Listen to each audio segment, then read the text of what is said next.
When we looked at for loops, we said they iterate over a sequence of elements. One of the examples we checked out was iterating over a list. Let's take a little trip to the zoo to see this in action. Okay, so we will make a list of animals. So animals equals, and since we're making a list, we'll start with a bracket.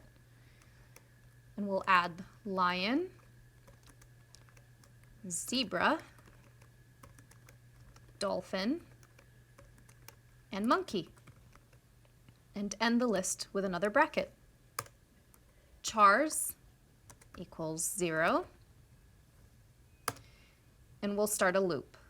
For animal in animals,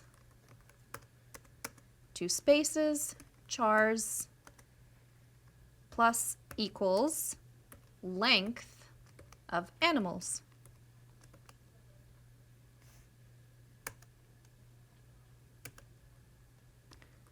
Print total characters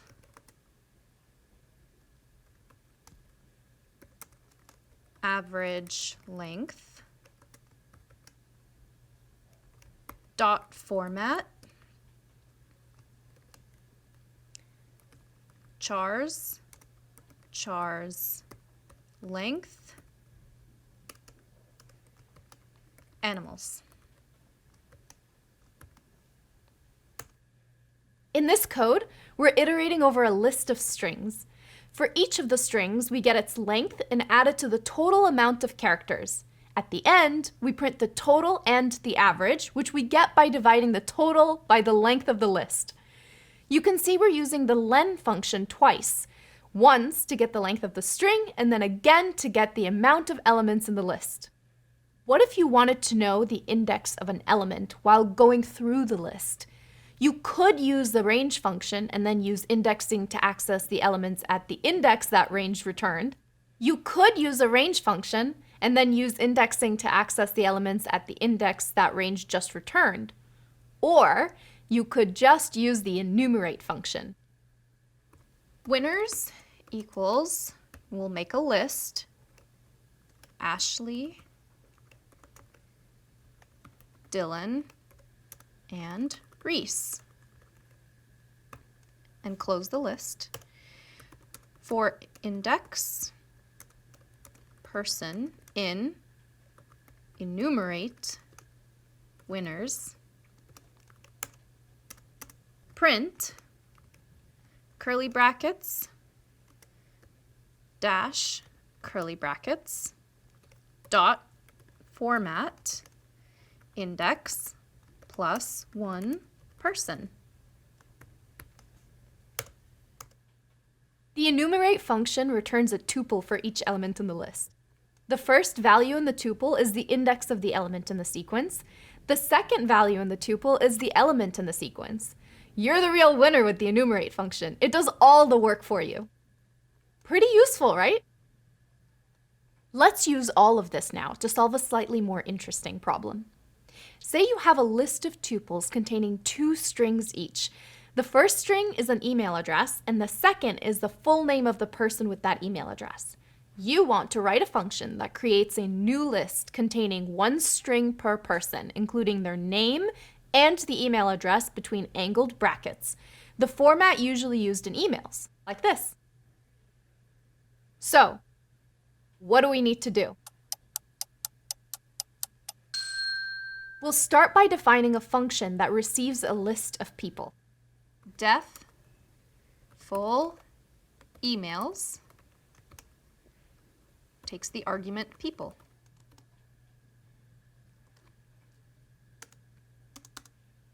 Remember, people is a list of tuples where the first element is the email address and the second one is the full name.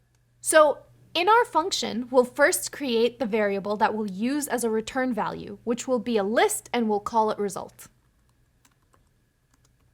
Result equals empty list. We'll then iterate over the list of people.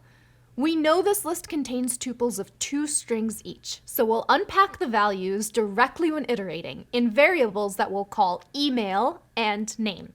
For email and name in people, Now our result variable is a list, and it should contain strings. So we'll append the resulting string to the results list. Result.append. The string that we'll append will be formatted in the way we want. To do that, we'll use the format method with the two variables of our iteration. So curly brackets, dot format, name, and email.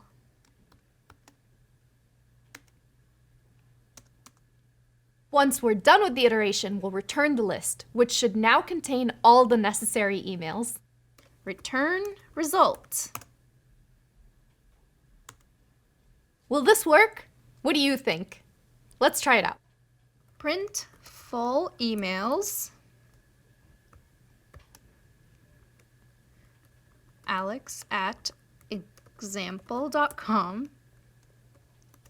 Alex Diego.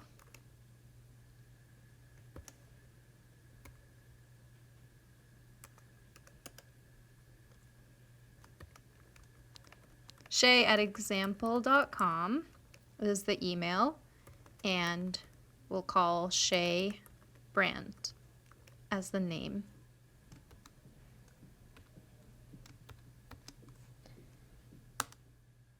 Yes, this worked as expected. Before we move on, a quick word of caution about some common errors when dealing with lists in Python. Because we use the range function so much with for loops, you might be tempted to use it for iterating over indexes of a list, and then to access the elements through indexing. You could be particularly inclined to do this if you're used to other programming languages before. Because in some languages, the only way to access an element of a list is by using indexes. Real talk. This works, but looks ugly. It's more idiomatic in Python to iterate through the elements of the list directly, or using enumerate when you need the indexes, like we've done so far. There are some specific cases that do require us to iterate over the indexes. For example, when we're trying to modify the elements of the list we're iterating. By the way, if you're iterating through a list and you want to modify it at the same time, you need to be very careful. If you remove elements from the list while iterating, you're likely to end up with an unexpected result. In this case, it might be better to use a copy of the list instead. We've now seen a bunch of different things we can do with lists, and hopefully you're starting to see how they can be a very powerful tool in your IT specialist toolkit. Next up, we're going to learn a powerful technique for creating lists.